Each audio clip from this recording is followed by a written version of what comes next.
What brought you into this path? I've been a biohacker for a long time, and I've always just been obsessed with what creates a better quality of life for people. What is true, what's good for you, what's bad for you. That's why I love what you do. That's why I do what I do, to help those people see through a lot of the scary things that people don't want to face.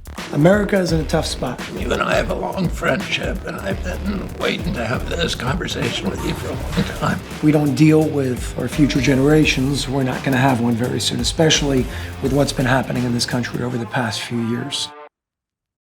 Hello, Jason. Nice to see you. Great to see you again. Jason Shurka, and tell us a little about who you are at UNIFYD. First of all, I want to say thank you for having me and all the work that we've done together so far and everything that's coming. It's a pleasure and a privilege.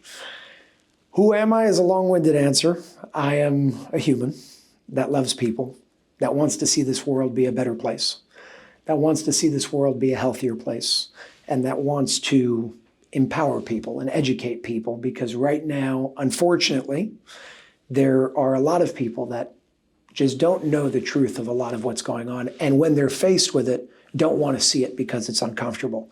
That's why I love what you do. That's why I do what I do, to help those people see through a lot of the scary things that people don't want to face, ultimately to get through that process, because the other side is a beautiful one. That's what I'm about. That's what UNIFYD's about. And we did a series called American Swiper. That was on a platform that, tell us more about your relationship with that platform. Yeah, so UNIFYD TV, I'm the founder of it.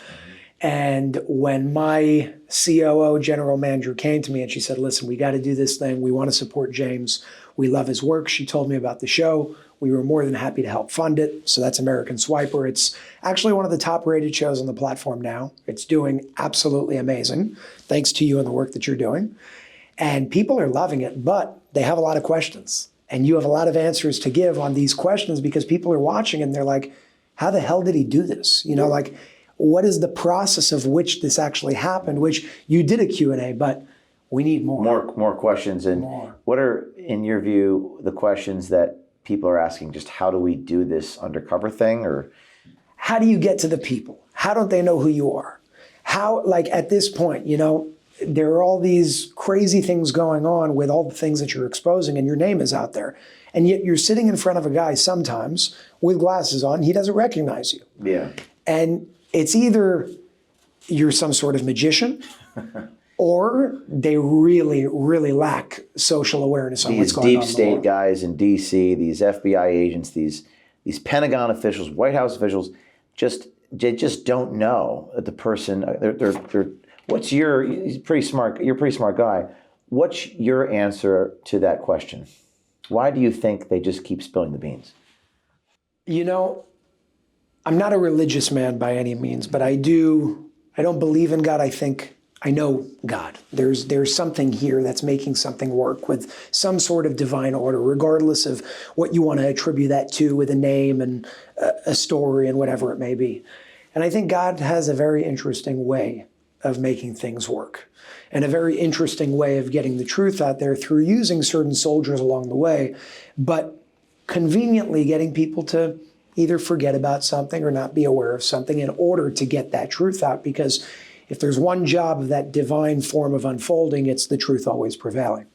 So I think it's a combination of that from the spiritual perspective, which is how I see it, coupled with the fact that these people really aren't that into the world of what's really going on. They're stuck in their world. They're doing what they're doing. They don't look left. They don't look right. And that's our blessing, because that's the reason why you can get them to sit down, and they have no idea who you are, even though your face is all over the internet. Yeah, it seems like they're so focused on their narrow area of expertise. They're not in the know of politics. They're not necessarily astute, but some of them are not.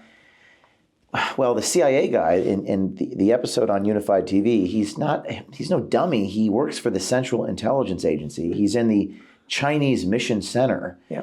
It's a very fascinating psychological and philosophical and perhaps spiritual question. He takes out his lanyard. I mean, this is what the episode on UNIFYD, correct, we're showing behind the scenes footage that people haven't seen, where he at one point thinks the camera's in the bag, and the undercover lady goes to the bathroom to hide the camera, comes back, looks in the bag, and then proceeds to continue. I mean, this is just crazy.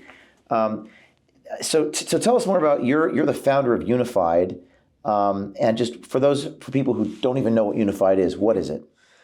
So I started it just to give the story, the mission behind it. I do not come from the media world at all. You and I spoke about this. I come from a real estate perspective. I come from a real estate business. That's our family business. That's what we do. It wasn't very fun for me. The money's good, but I wanted something that fulfilled me a little bit more. So I started reading a lot, and then I realized, a lot of people are lazy, and instead of reading, they prefer watching something. How did you come to that realization? Because I was lazy. And then I started seeing other people, and I'm like, you know what? I can empathize and sympathize with you, because it's much easier to watch something for an hour and a half as a form of entertainment that's also education, as opposed to sitting down and reading 200 pages. And it's just where we're at right now because of the world. We're not 30, 40, 50 years ago. We don't have, newspapers that often anymore with the Wall Street Journal. It's all digital. There are a lot of videos. So in that world, we have to evolve. We have to adapt. I think media, just like the media brainwashed and destroyed humanity, if it has the potential to do that, it has the potential to do the opposite. We just need to redirect the way that we're using media. So how is UNIFYD going to distinguish itself from all other forms of media? Well, it's been doing that for 3 years now. And it's a matter of educating people through all different aspects, anywhere from exposing certain things in big pharma on a factual basis, right? What can we actually see in black and white? How can we connect the dots? Now, my personal inspiration, which comes from my father, by the way, is health. I like seeing a world of healthier people because I saw growing up what was possible in the world where people feel you're helpless and hopeless, take this pill and that's your only resort. But that's not true. So I come from this place of, I want people to be healthier emotionally, mentally, physically, spiritually. That was my focus. But we've expanded ever since, right? So we go into education on all fronts, exposing a lot of what's going on, going into, the whole JFK assassination. Everything that just came out recently, we had in depth, in detail, factually on a series from months ago that was put out. And when we promoted it after those documents came out just the other day, people were looking and they're like, how'd you make a documentary so fast? We said, we did it. We put it out 6 months ago because all of this has been out. It just wasn't put out in the way that it was now. The documents have been out. Correct. Was there anything in those latest launch of documents that interest you? Or was it all out there before? I don't see a lot of things that were new to me. It's a lot of things that if you didn't have in black and white, it was very obvious. And that's a lot of the things that we have in our show called Exposed. And there's a 3-part series called Exposed, all about the JFK assassination. And without giving away perhaps everything, what is the plot or hypotheses in Exposed regarding the JFK assassination? Many, but the main one is the CIA is behind it. CIA behind it. And you have some really, really nasty people that people put a lot of sort of trust into, that are authority figures that don't have our best interests. And it's hard for people to wrap their heads around that. That's why during 2020 with everything that was happening, people are like, what do you mean Anthony Fauci? There's no way. There's no way he could be a bad guy, because we were told that, he's this amazing doctor that's here to come and save you. Same thing with Bill Gates. He's this amazing philanthropist. Well, what kind of guy that gives donations triples his net worth after giving a donation? That's called an investment, not a donation. Two different things. Well, so with Fauci, it seems like, and I read The Real Anthony Fauci by RFK Jr., and I was thinking, why is this guy so charismatic? Like, why is he so successful? Like, there was the AIDS thing in the 80s, which some people say he faked a trial or something like that. I think I read that in that book. Why has he been so successful in his life? Just a side question, but curious. So I'm going to go back to the philosophy for a second, because I like looking at the fundamentals of everything. And this is a lesson for everybody to take, not just from him, but for everybody. The people that we call the worst people in the world today, where we learn certain things about them, they were empowered because of us, meaning they are a reflection of us. We allowed for that to happen. When I say we, I mean the collective of we the people as human beings. Mm-hmm. And I'll give you a perfect and very extreme example. Hitler, and I come from a Jewish family. I have people very close to me that are Holocaust survivors. Hitler was not the problem. The problem was the people that empowered Hitler and allowed him to do what he did. Mm-hmm. Meaning he was the expression of a consciousness at the time, and the expression of that consciousness came through what we call Adolf Hitler. But he was the effect, not the cause. The cause is, where are we at as human beings? So people like Bill Gates being put on a pedestal, not so much anymore. Anthony Fauci, all these people with the things that they've done, not only are they successful, they were looked as saviors. And the only reason why was because we don't have the proper awareness on a collective level to see through certain illusions that they were bringing forth.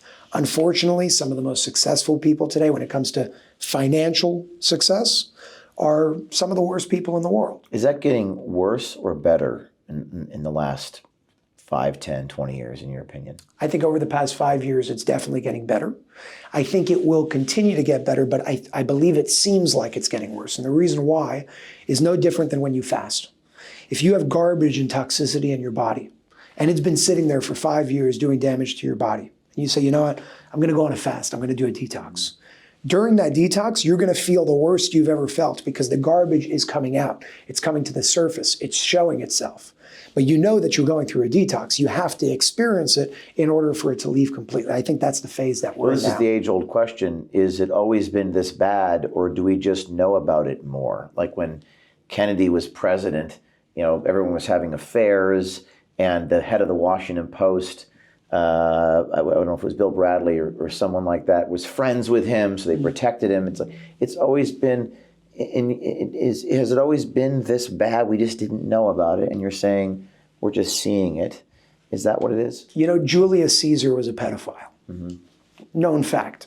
It was an honor for your 8-year-old son to be able to be called by Julius Caesar to sleep with him. It's a sick world, but it was accepted back then. So things like pedophilia, for example, that's nothing new. It's been around for centuries and millennia. At some points it was accepted. Then it became not accepted, thank God, because people started waking up to certain things that were going on. My point is I think it's always been here. The difference is sometimes throughout life, and this goes back to the spiritual, philosophical side for a second, we are here as one united organism. That's how I see humanity, to wake each other up. And the more asleep we are, imagine you're sleeping in a room, to give you a visualization. If you're sleeping in a room and I need to wake you up, I'm not gonna, pour a bucket of water on you in the beginning. I'm gonna tap you and I'll say, James, wake up. And you don't wake up. So then I'm gonna tap you harder and you don't wake up. And then I'm gonna start shaking you and you don't wake up. And I'm gonna keep increasing the intensity of trying to wake you up for your own benefit. That will get to a point of something that seems tragic, like I just smacked you in the face. But the longer or the deeper you are asleep, the louder the signals need to become. The signals seem like they are bad things, but they're not. They're that oneness that's trying to wake us up. That's how I see it from the fundamental aspect of it all. And that's the situation that we're in now. COVID was a perfect example. Great awakening for a lot of people. It seemed like it woke a lot of people up. But it was a punch in the face. Right. There were a lot of things that happened before then that were the nudge and the tap and the little movements of wake up, wake up, wake up. We chose not to. So if we chose not to, well, if something's got to wake us up, it's going to get louder till we So do. UNIFYD TV is in the business of trying to wake people up through information, through visual information. And you have the one show, American Swiper, with us. Which I love. You have the JFK assassination show. What was the name of that one? That's Exposed. I will have to watch that. I haven't watched that one. That's just one 3-part series. Exposed is broken up into other topics. So we did one on Boeing and everything that was going on with Boeing, the planes. You're exposing Boeing? Or? Big time. And this was after the recent crashes? Or? Correct. Okay. We did another one on the death of Princess Diana. The death of Princess Diana. Yeah, so we have a lot of different topics and now a whole other plethora of those episodes coming out. And how many shows do you have on there, the original programming? About 500, 600, 700 titles. 700? Yeah. So, I mean, this is, and it's kind of like the user interface is like Netflix. You log in, you're a subscriber. 700 titles. Now take Netflix. Yeah. Netflix, you see in their programming what they do, right? I was watching a show on Netflix during COVID. Suddenly they started wearing masks in the show. It's programming. They're trying to take you over and make not normal things normal. And it really does work. They use things that have 250, 300 million subscribers to program the masses, and it works. Now, if we can program them in a negative way, then we can also program in a positive way. How do they program? How does Netflix do that? You know, they make a princess a trans man. I see. Subliminal things of this nature. That's a kid. Like, why are you doing that?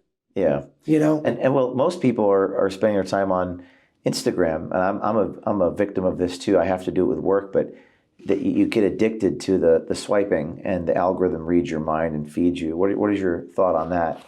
And your algorithm is a perfect expression of you. It's like, it's actually pretty cool, because if you think about it, how reality works is also an algorithm.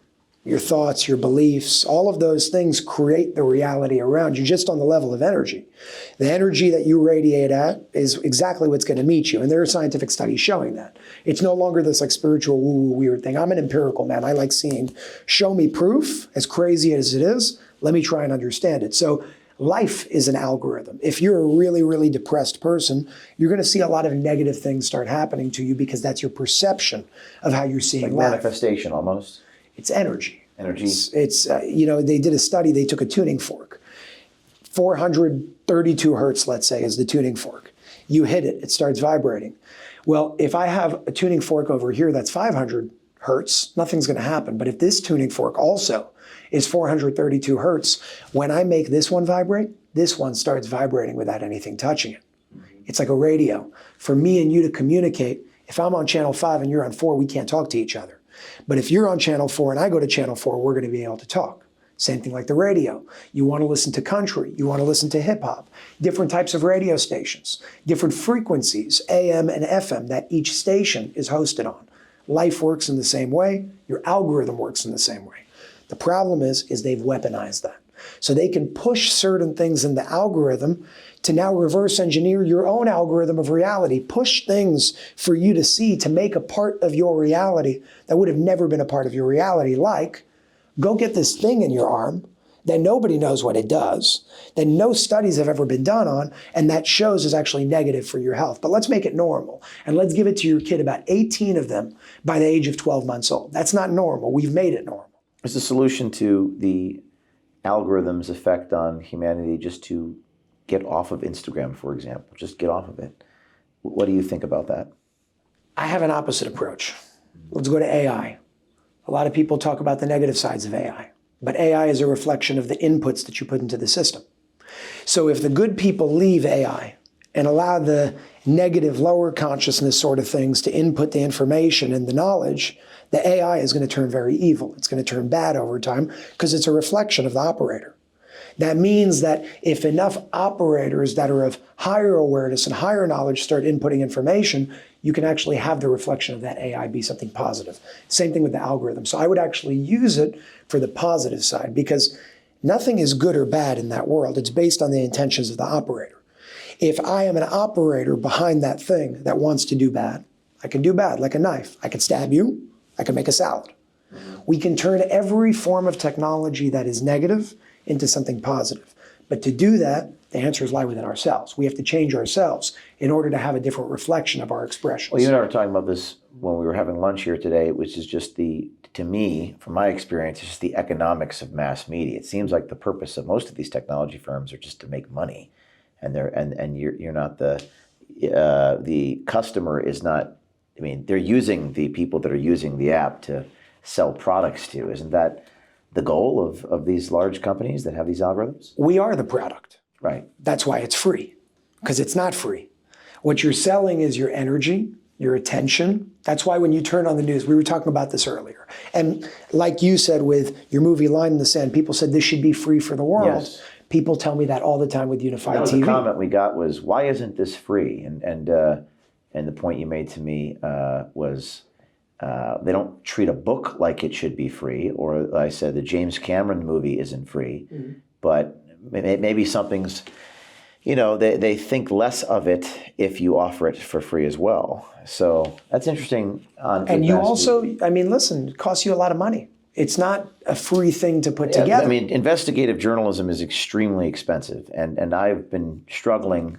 I wrote a book called American Muckraker, which I'll give you a copy of. Okay. And it's really, one of the common themes is just people don't do it.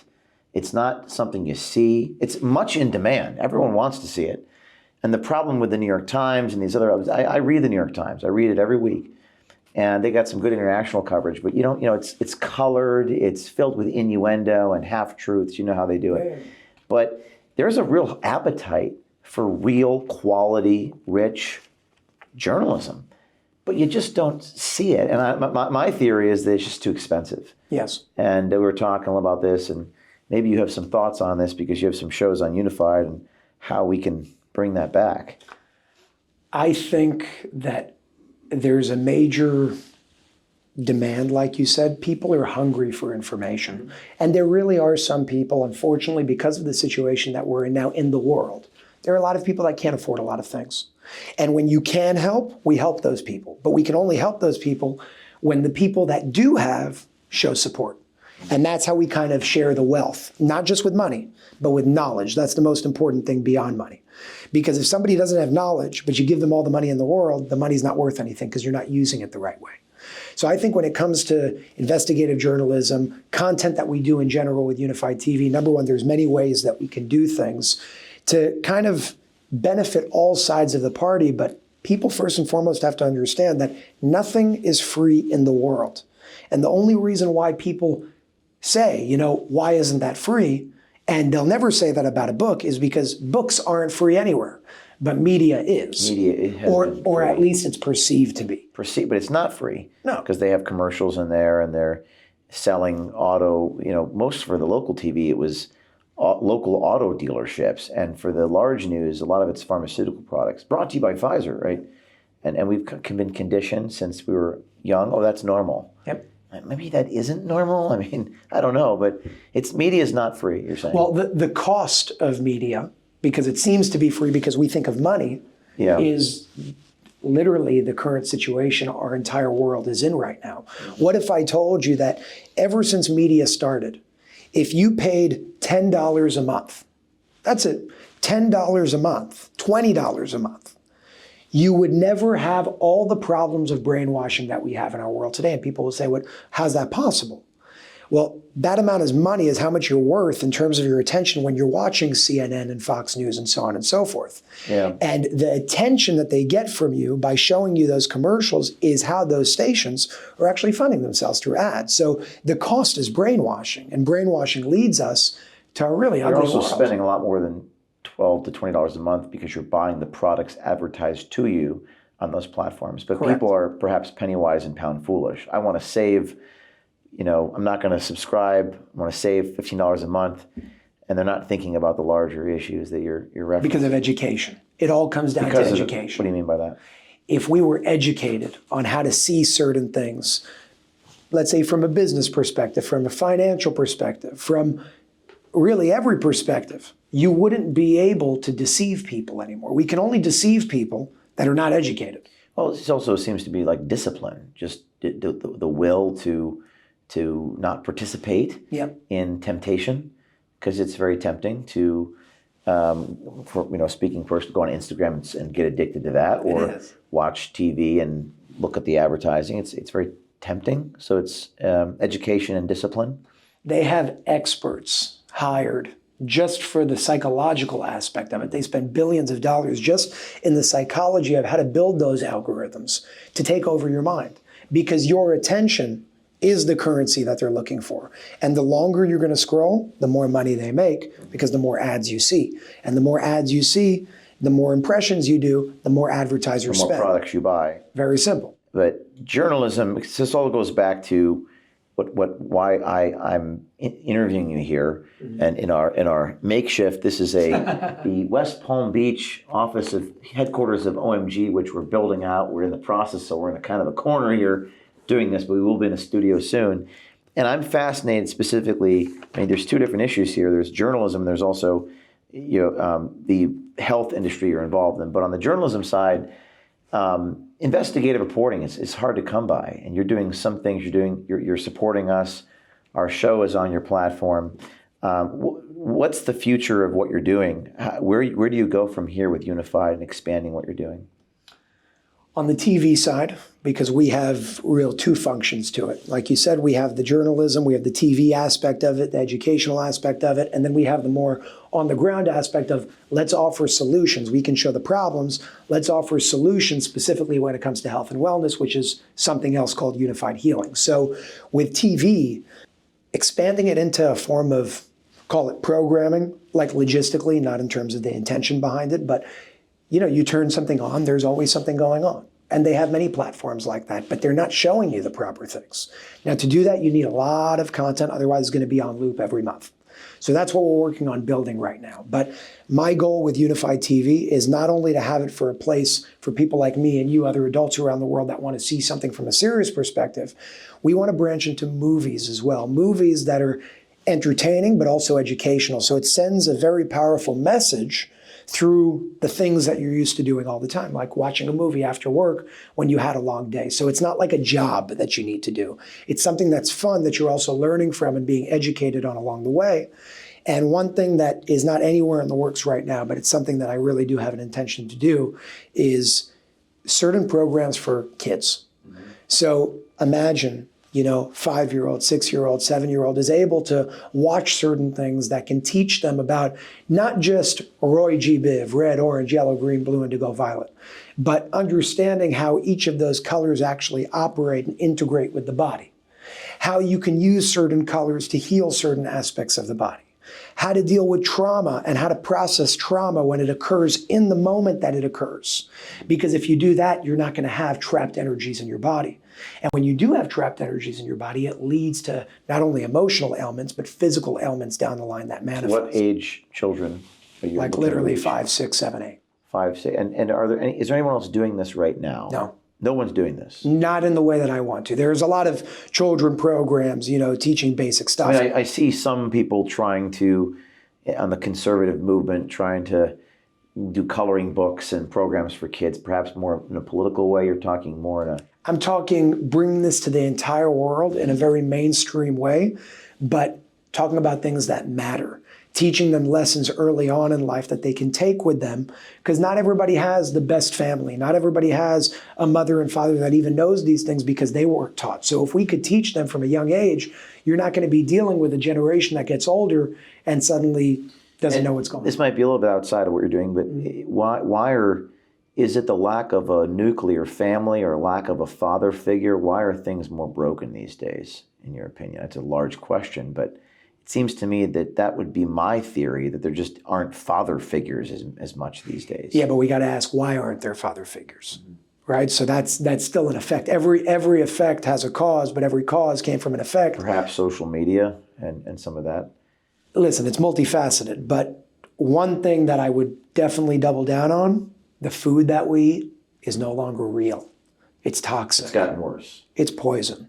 And when I give you chemicals from a young age, it changes your makeup. It changes your interests. It changes your hormones. Your hormones will change your emotions. Your emotions change your life. So, before 1980, there weren't really kids being injected with anything when they were getting old, when they were born. And today we're up to like 86 of them. So we have all these different things that change from that to food to water with chlorine and fluoride in your water that people say is natural, but it's not a natural form. It's hard to know, what is true, what's good for you, what's bad for you. And you've interviewed Bobby Kennedy. Yeah. And he's now the head of the HHS. And what do you think of the whole MAHA movement? This is the best thing, in my opinion, that could have happened to us. I'd like to see things move faster. I think we can always be better. I've spoken to Bobby many times about a lot of the things that we're doing just recently as well. One of the ways, because the movement's amazing, but I always ask, how can I make it better? How can I bring more value to it? And one of the ways that we're doing it is through the other aspect of UNIFYD, which is unified healing, of bringing wellness technologies to the world that can help people not be healed, but help people heal themselves. And the difference is very, very important. Right now, we're in a world where take this pill, it's going to change your life, but you may have bleeding out of your eyes as a side effect. And it's all this nonsense of what's going on. But the problem is that we've been programmed to think that there's something outside of us that's going to save you. Take this pill, it's your savior. Nothing else is going to help you. My goal, in conjunction with the intention of MAHA and Make America Healthy Again, but really make humanity healthy again, not just one country, but this whole world, is empowering people, reminding people that our bodies are perfect. Our bodies have self-healing mechanisms. Instead of trying to think that we're smarter than it, if you can actually not get in the way and empower the body to do what it does best by giving it specific resources and environments to really enhance and optimize its ability to heal itself, this whole world will change very, very quickly. And that's what we're doing with Unified Healing in honor of Make America Healthy Again. How are you? Tell me more about what you do with this healing. Like, give me some examples. So, one of the main technologies, and really Unified Healing represents multiple technologies, and we consider them to be the world's leading energy-based technologies in the world. Meaning, the best forms of energy-based technologies that you can go into that don't have side effects, that are not invasive, and that are not making any medical claims, but just things that you can use to re-optimize you, to re-optimize the structure of water in your body, to re-optimize the movement of energy in your body. That's what Unified Healing is about. So I started that about 2.5, 3 years ago. In 3 years, thanks to a lot of amazing people that stepped up around the world, we've helped open over 500 centers around the world in over 50 countries around the world. 250 of those centers are in the United States. One of the focuses that we have with our center owners as well is veterans in the United States specifically, helping them because they're in a situation where not only they deserve that help, but they need that help as well. And one of the main technologies that we're bringing forth to the world, that we brought forth to the world, is called the light system. So it's basically an energy-based technology using light, color therapy, and certain aspects in between, but it's all based on light, to make it real simple, to help the body re-optimize itself. So think, blue light therapy, red light therapy. 10 years ago, we thought it was crazy. Today, everybody uses it. It's in gyms around here. It's a normal thing. And for those of, naive or ignorant to this, what exactly, how does it work? It's actually very simple, and I'll make it simple because I don't believe in making things complex. I want everybody to understand. Your body, my body, is made of not something physical, but atoms that vibrate. Atoms are 99.999% non-physical, meaning you are 99.999% not physical. What do you mean by that? Meaning we see ourselves, we experience ourselves as physical vessels. But from a scientific perspective, you are made of more energy than you are matter. 0.0001% of you is matter. It seems like it's 100% because that's how we understand and sort of take energy and decode it to have a physical experience. But from a scientific, empirical evidence perspective, we are not physical beings. You're made up of energy. Everything in you is built on energy. When you understand it from the level of energy, frequency, and vibration from a scientific perspective, because I'm all about the science behind it, well, then you'll understand that your heart, as an organ, has a specific frequency to it. And it has an optimal frequency when it works in its optimal way.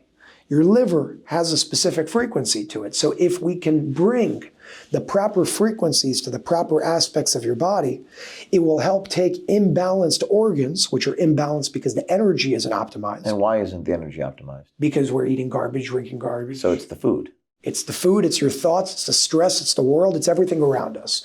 Nothing about what we do in the world today is natural. And when did that change? When we started wearing shoes. Started wearing shoes. The moment and again, I'm not saying let's go back to cavemen, right? We live in this world. It's been this way for a couple thousand years. It's been going in this direction for a couple thousand years. Was there a point in the 20th century or the last 10, 20, 30, 40, 50 years where it remarkably changed? Industrial revolution, things became more commercialized, a lot more chemicals started coming into what we're drinking out of and eating out of. It became unnatural. There are side effects to it.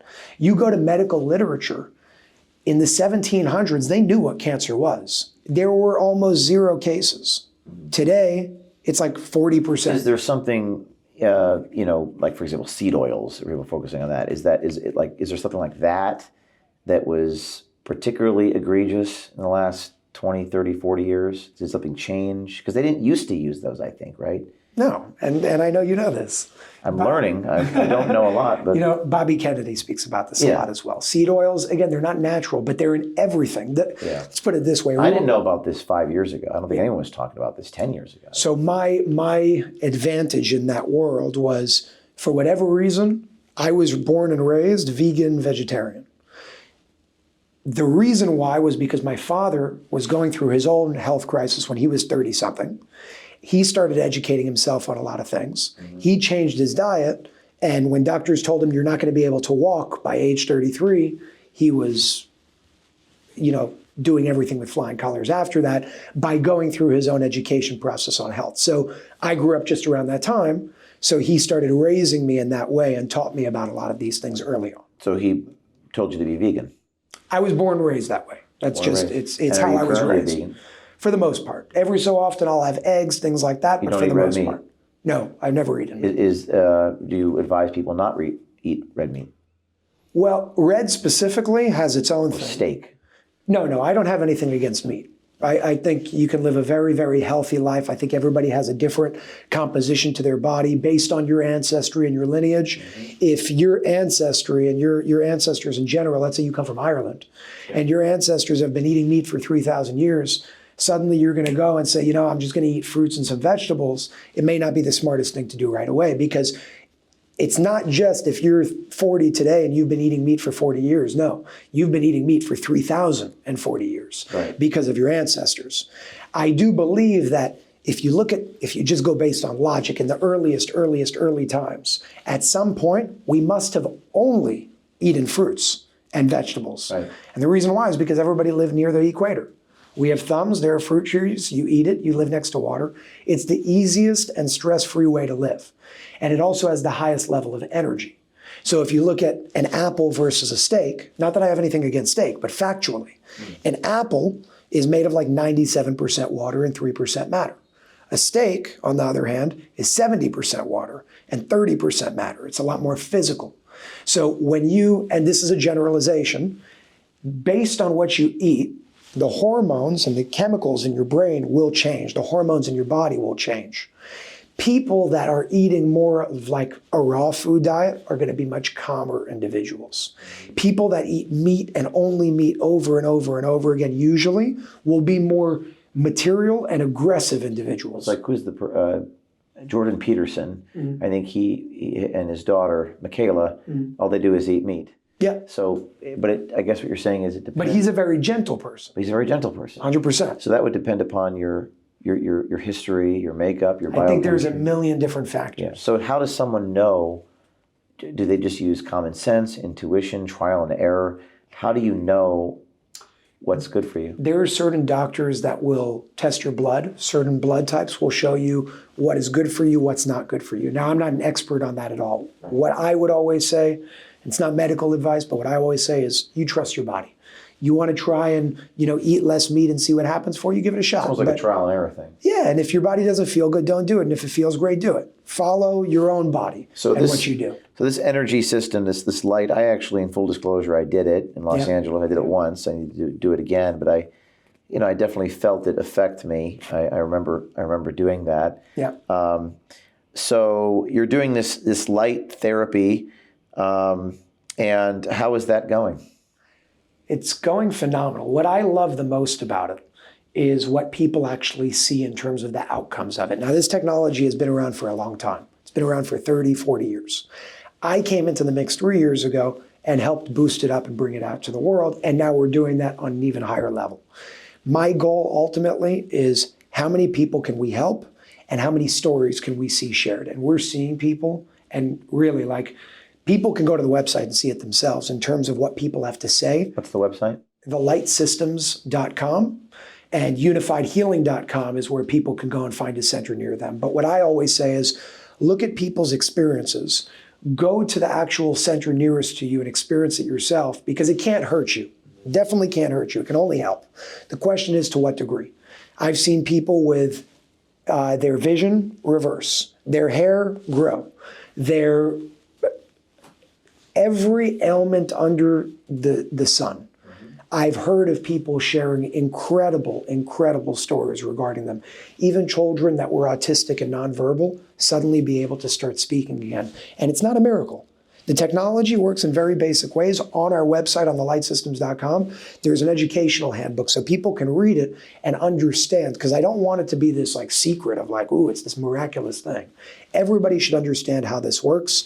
It works based on understanding energy, frequency, and vibration. It works based on understanding the fact that you're made of water, 70% water. And when we structure the water in your body, and that's what this technology does, energy moves in a much more coherent way.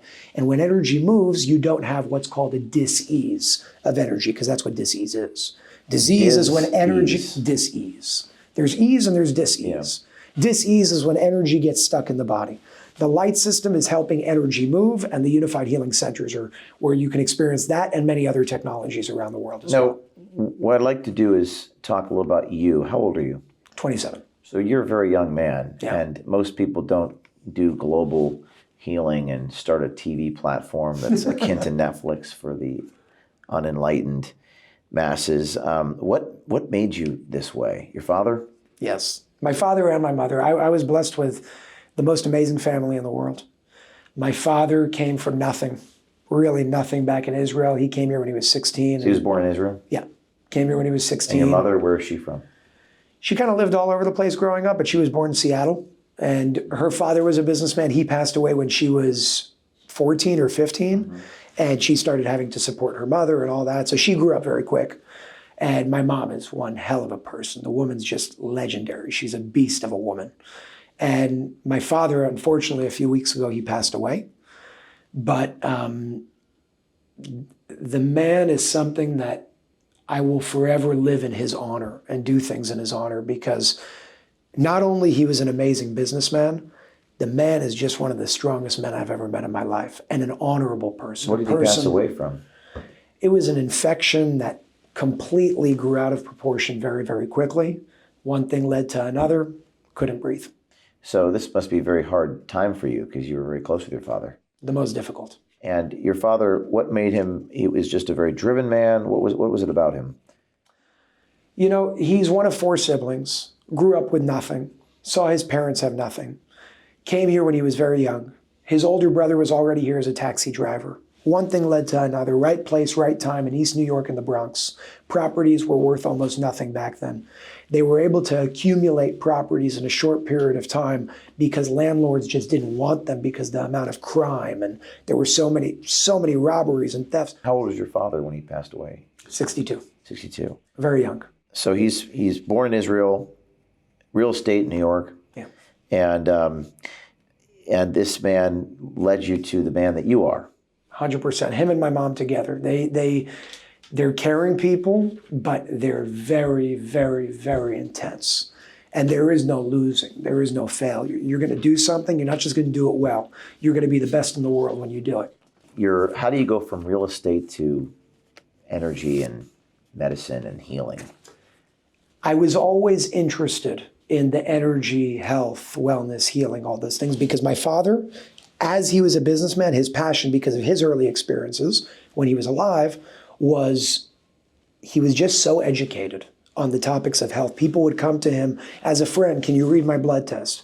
Can you help me get a better script to check better aspects of my blood test? Because many doctors don't know what they're doing. And he would sit down with them and give all his time for hours every single day because he had the time and the resources to do it. And I saw that growing up every day. Every single day when I was growing up, there was somebody coming into the house. They're going to be dead in 2 months, 3 months, 4 months, a week, whatever it is. And they would always come to him because he would help a friend here, word would spread. So I saw what he was doing. He taught me a lot growing up. My mom taught me a lot growing up. They started working together as a team to help people. And I was sitting here saying, I want to do this. This is so much more fulfilling than buying and selling a Whole Foods, or building a Costco. It's great money, but we have it already. So let's do something good. If I'm already here, I don't believe any of us as human beings come here to eat, sleep, have sex, work, and that's it. We come here to help. Well, it seems like a lot of people are afraid to reach or self-actualize. It seems like fear drives a lot of people away from doing this sort of thing that you're doing, right? Yeah. Do you agree or disagree, or what is the reason why most people don't? I mean, you took this opportunity to pursue. People are afraid of failure, perhaps, or what is it? I think it's also based on how they grew up. You know, if you have a father or a lineage that hasn't done a lot of great things or big accomplishments for a period of time, it's going to be much harder. It's not impossible, but it's much harder for that person as an individual to break through because they're coming from the energy of those past generations. The energy. The energy. What do you mean by the energy of the past generation? Meaning you take your dad. Let's say your father's an alcoholic. Your chances of being an alcoholic are much higher. It's within him. It was something that was never solved. Is that because of your thoughts about it? Well, it's a science. It's called epigenetics. Let's say you as a kid, not you, somebody else was a drug addict. Yeah. And you went through your own process of dealing with that and overcoming it, and you really solved that, the chances of your child going and becoming a drug addict is much, much lower than if you didn't solve that within yourself. So it's not just your genetics, it's also the environment and the energy of the environment that you're in, which, by the way, connects directly to the technology, the light system. It's creating a coherent environment for your body to synchronize with. So statistically, factually, people that live closer to cell phone towers have higher rates of cancer. Statistics, it is what it is. The reason why isn't because the cell phone tower is evil. It's because it's radiating a frequency that's not compatible with your body. You synchronize with that incompatible frequency, energy can't move, dis-ease. So what the technology is doing, what I'm trying to do in all the work that I do is how do we create more coherent environments, starting with beliefs, words, thoughts, emotions, leading to everything else, in order to create an environment that you do want to synchronize with, as opposed to an environment that you don't. Well, the first step is, they say in Alcoholics Anonymous, is identifying you have a problem. So yes. Getting people to understand that this is even an issue. But one of the biggest problems with AA is, and I spoke about this in a big event I did about a year ago in Orlando, they say, and they encourage people to identify with it, but they never get rid of the identity. So and that's a big problem. I've spoken to people, they say, you know, I did AA, I'm 365 days sober. And I'm like, okay, so you're still an addict.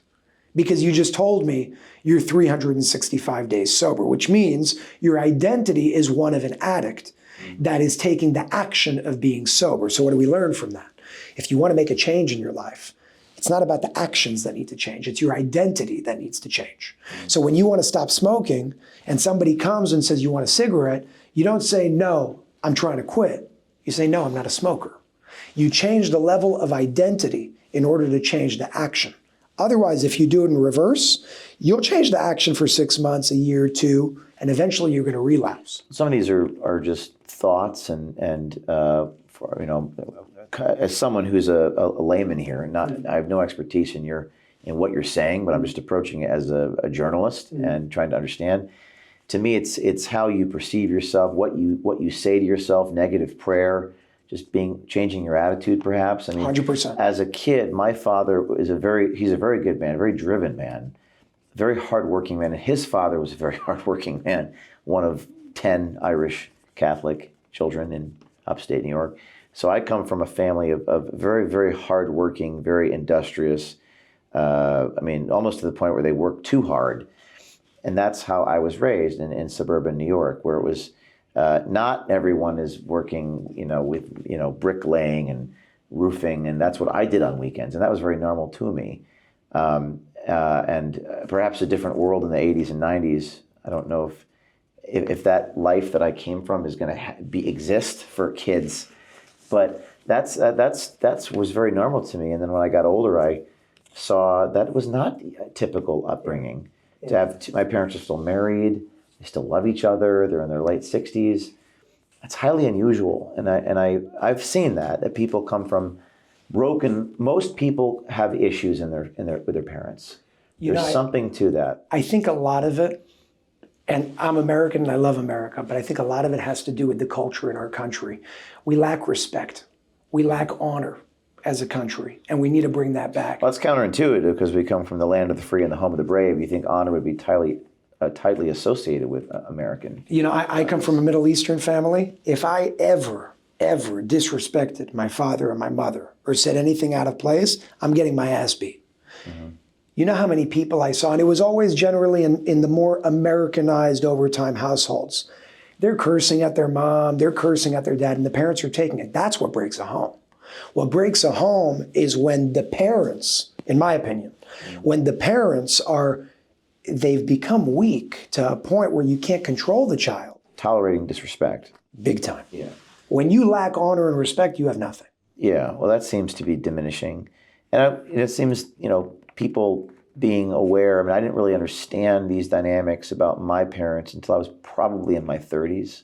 Probably, I wasn't even until 30 years old. I'm 40 now, but it was about maybe almost a decade ago I started to realize, and then maybe in my mid to late 30s now, I said, wow, I came from a different upbringing than most people. Everyone has different upbringings, but perhaps that's true. Your father and your grandfather and your great-grandfather, but you're also talking back in Ireland 3,000 years ago. What did we eat? Was it potatoes and fruit? I don't know if there's a lot of fruit in Ireland, but you think about what makes you the way you are. But humans also adapt quicker than most other species, right? Relatively. Relatively. We are the best technology in the world. Yeah. Look at this. It's like, how does this work with 1 trillion things happening at the same time? Where's the battery? Yeah. They say the heart. What's pumping the heart? So where's it coming from? Does your technology, in terms of energy, there's the energy that you've been using, there's also like literally fatigue, that people just feel tired all the time. Yes. Now, how do you deal with that issue? You're literally re-energizing on a scientific perspective. Your powerhouse within every single one of your cells is called basically your mitochondria. You want to instill more power and invigorate those cells. So scientifically speaking, every single one of the cells in our bodies have a charge. If you were to add up all the millivolts in your cells, it comes out to like 2 trillion volts that your body has at any given time, which would kill anything and power cities. And that's what's in your body right now. Now, to make it real simple and give you the science behind it as well, so you can also look into this yourself. When your cells lack the proper level of electricity, or what they call millivolts, you start experiencing things like disease because you don't have the proper energy moving through your body. If you can raise that cellular millivoltage, you're changing the environment in your body. How do you do that?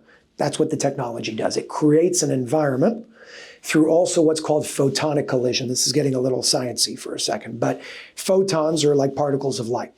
When you collide photons in a specific way, that charge creates an optimal charge for your body to synchronize with.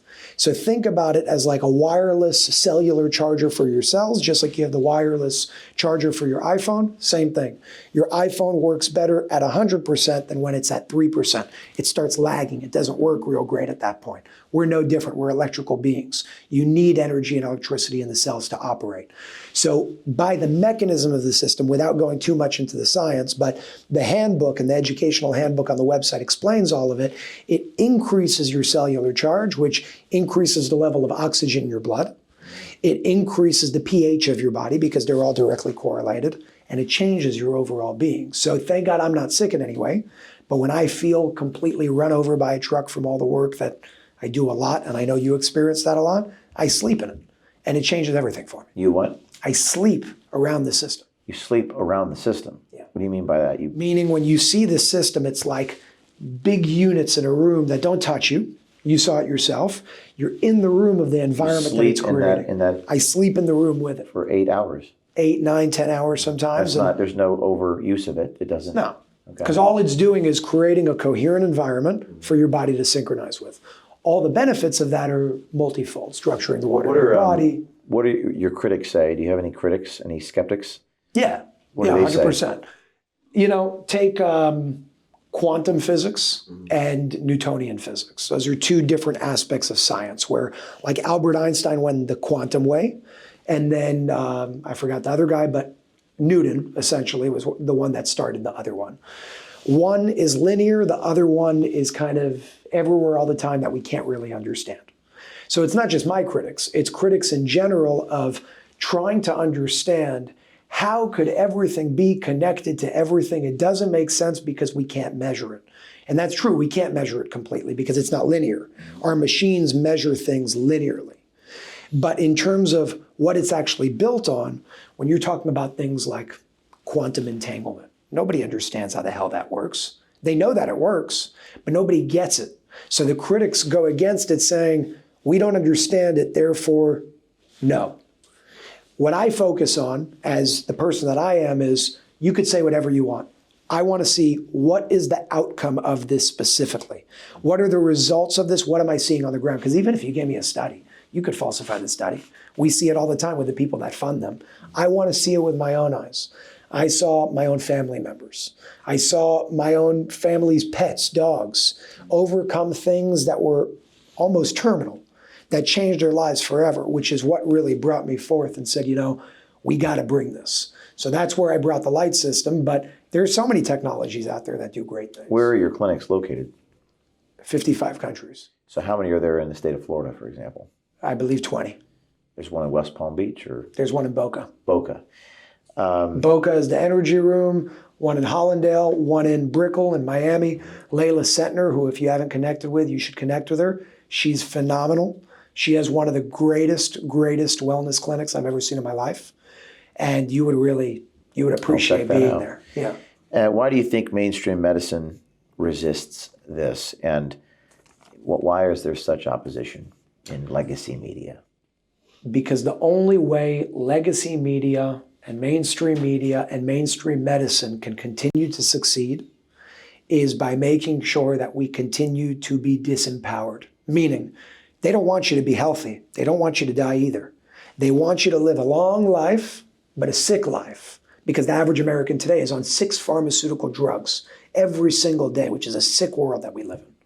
So if something were to come out that were to actually help people to a point where it prevents things in the first place where they don't need the drug, the way mainstream medicine, big pharma is built today, they would collapse. Because they're one of the biggest business and industries in the world because you're sick. Meaning they're not a healthcare system. They're a sick care system. And they need you to be sick in order to keep moving forward. And in many ways, we see them create problems and then they say, here's the solution. Is it just financial, economic incentive for them? To a degree, I believe it is. But then there's a degree of you're a multi-billionaire, you have over $100 billion. I don't think it comes down to money at that point. I think it comes to ego, greed, and power. Ego, greed, and power in the sense they're worth all that money. They want people to buy their drug just so that they can amass more power? That's my opinion. Because, I've sat in the room with some really good people and some really not good people that I found out how not good they were when I was in a meeting with them. And I'll tell you off camera the details of the not good people, and it blew my mind. And I was so happy about it because it was one of the first times at this point, right here in Florida at the Ritz-Carlton, where I was sitting at the table, I realized who's sitting in front of me, and I ruined them with no fear and said exactly. Maybe I should give you a hidden camera now. I was in shock of what they were saying, and it was like an insult of you're coming to me and asking me to help you with that? Yeah. Really? I was going to say, what motivates, what is it's power? So I saw their psychology, and you're dealing with $400 billion deals on this level. And they're not in it for the money. They're just sick people. There's something wrong with them. They're all traumatized from younger. Their childhood issues. Yeah, I know some of them for sure. Definitely sexually abused, abused. And it causes a problem. So I don't know if it's just money. I think it's a psychological imbalance. But they have all this power, and by virtue of their head of industry, they're in charge of what they're doing. So they are empowered, but that sickness has made them industrious enough to get into the position that they're in, albeit perhaps doing not good for humanity. Meaning there's a lot of people that do cooperate with them, and that's also a problem. It's not just the people that are on top. It's the people that got them there also. And that's a much bigger group than 10 or 20 or 30 people. And they're capitalizing on the worst parts of humanity, and they're manipulating people. And I've seen it in my own life. I've seen it with my former board of directors that I was involved in at Project Veritas. But, well, I guess we're coming to an end here. You and I could talk for hours and hours, and we'll continue this conversation perhaps another time. But is there anything I haven't, we could dive in on a lot of those issues, but is there anything I haven't touched on that you want to speak about? I just really want to share with everybody that the reason why I do this is for a very simple message of empowerment. I want people to look around them. I want people to stop being afraid of standing up and speaking up. I know people have families to tend for and all that, but if enough of us stood up and spoke up and said, this is what I saw, this is what's going on, a lot of the darkness and corruption would stop very, very quickly. And it could change overnight. But we as a collective need to be the ones that make that change. So I know you have a lot of people that love everything that you do, and I'm sure they're going to see this as well. And if there's one message that I could leave them with, just do the right thing. Do the right thing. And don't be afraid of the consequences of doing the right thing. That really is the issue at hand. I mean, it takes a lot of courage to do the right thing. And most people are, I think you're right about that. I don't have children yet. I would love to have children, but I think most people are deterred from doing the right thing for fear of what might happen to them or their children. That. What do you say to that? That fear is only real if you're one of the few. But if enough of us do it simultaneously, it really doesn't matter, because nobody can ever come after you if there are enough people doing it. Right. It's like the ants versus the bees. The bees are the ones in charge. You have the ants. They never want to let one ant stand up, because if one ant stands up, and this was from the Ants movie, and it was a perfect thing. When one ant stands up and they allow the ant to stand up, there's a billion more of those, and there's only 100 bees. We're the ants, and that's not a disempowering truth, that's an empowering truth. We're part of something massive here. There's a shark, and there's the piranhas. The piranhas come in thousands to take over the shark. That's exactly what we can do. Only instead of being bad piranhas, we could be good ones. So inspire everybody around you to do the same, stand up, do the right thing, speak up. And if enough of us do it, and even if you impact one person that makes a change, you don't know the butterfly effect. And my father is a perfect example of that. He inspired me as one individual, and I'm reaching millions every single day. And you are too, with your background and what you do. So you never know who you might touch. But so long as you're coming from a heart-centered place, from the right place for a good purpose, it can only lead to good. Well, that's a big important one. It's got to come from the right place. Yeah. You got to have a good heart, and that evil and good is tension in each of our hearts, perhaps, because we all have a little bit of sin or original sin or darkness inside of us, and there's that battle. Final question here is, we live in a very special moment in American history right now. I never thought I'd see in my lifetime, even as relatively young, Doge and all this happening, and although the federal judges are pushing back on what Elon's doing. And what is and I hate being asked these predict the future questions. Everyone always asks me, predict the future. What do you think is going to happen? But I'm not going to ask you that. What do you think is happening? And how long do we have this? I mean, I've said maybe 6 to 9 months until people start talking about the midterms and politics. Just what is your thought on what's happening right now? Because there does seem to be an awakening and special reforms in D.C. What are your thoughts on that? Back to what we said earlier, I think we are in the detox phase of everything that's going on, meaning when they go into that and try to make everything more efficient financially, they're going to find some really bad things. And we may find out that some of the people that we thought were amazing in the movement, even right now, are not. And we can't be surprised when things like that happen. Corruption. Yeah. Even the best people in the world today that are doing that work may not be exactly who they say. Every person has dark things about them. Everybody. The question is, to what extent? To what extent? To what limit? For example, if you're making a movie about child sex trafficking to stop it and you're a pedophile, there's a very big problem there, But it's always to what extent. We all have skeletons in the closet. Nobody's perfect. We're all human. The question is to what level, to what extent. Everybody needs to be held accountable. And when we do that, more people will do the right thing. But in short, I think that over the next 6 months specifically, we're going to see a lot of changes that are going to be perceived with very big negative consequences in the short term, because we've been in the gutter and the garbage for a long time. To pull us out of that garbage, you got to go through the trash. That's what we're doing right now.